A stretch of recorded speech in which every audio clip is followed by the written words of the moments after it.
Will you watch the Queen's Christmas message this year?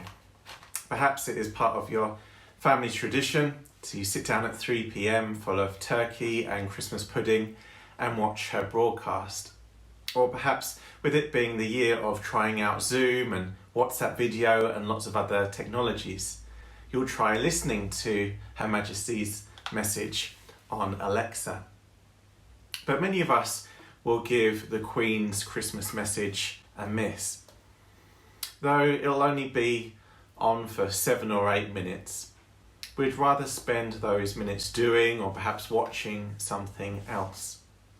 I suppose in our day and age, what members of the royal family say doesn't really carry any authority. These days they're not even meant to have political opinions, are they?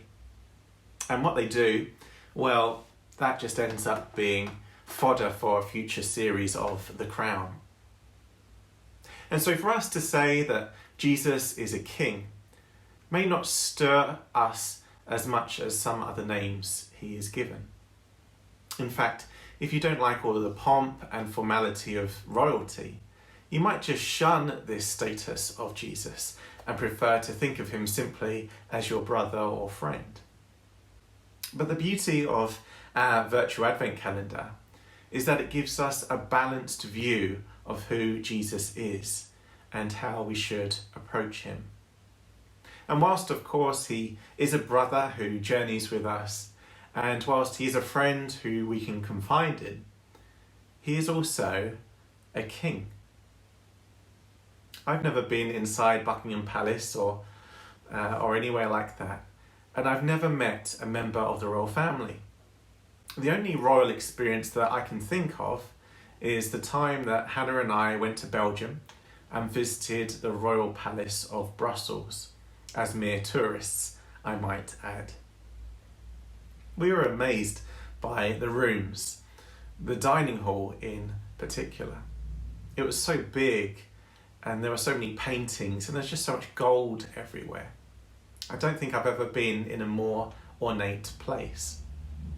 And it made me think of all the effort and time and money that must have been invested just for the King and Queen to enjoy and entertain in that space. The visit gave me a better context to understand how grand royal life is. And so we go back to Jesus being a king. Actually, more than that, Jesus has been given the title King of Kings. Or to make more sense of it, we could say that he is the king of all kings. Every king and queen in the world, for all of history, were and will be subject to King Jesus. He is king over all of them, no matter their influence and might.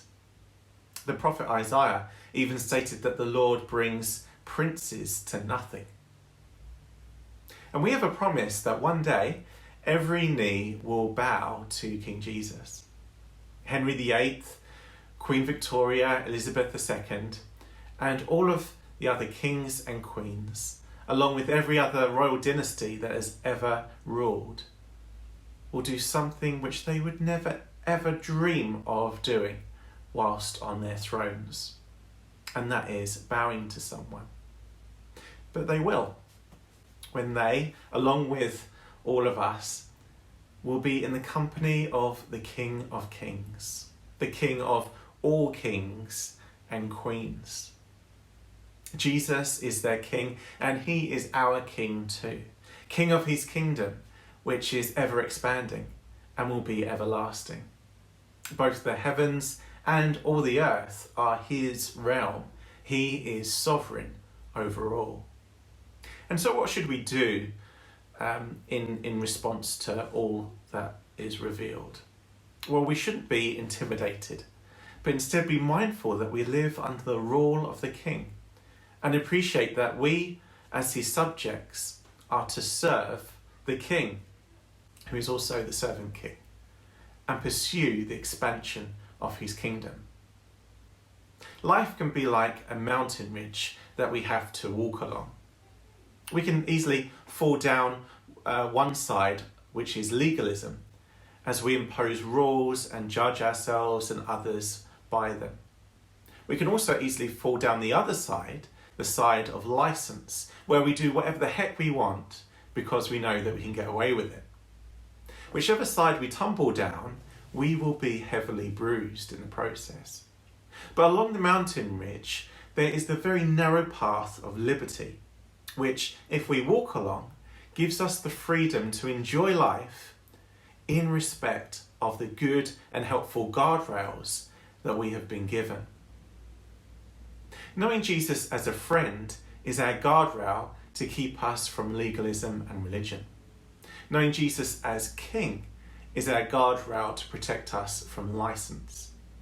And we all know that Jesus is also our rescuer, who will catch us when we topple off the mountain ridge. He will dust us off and he will put us on the right track once more.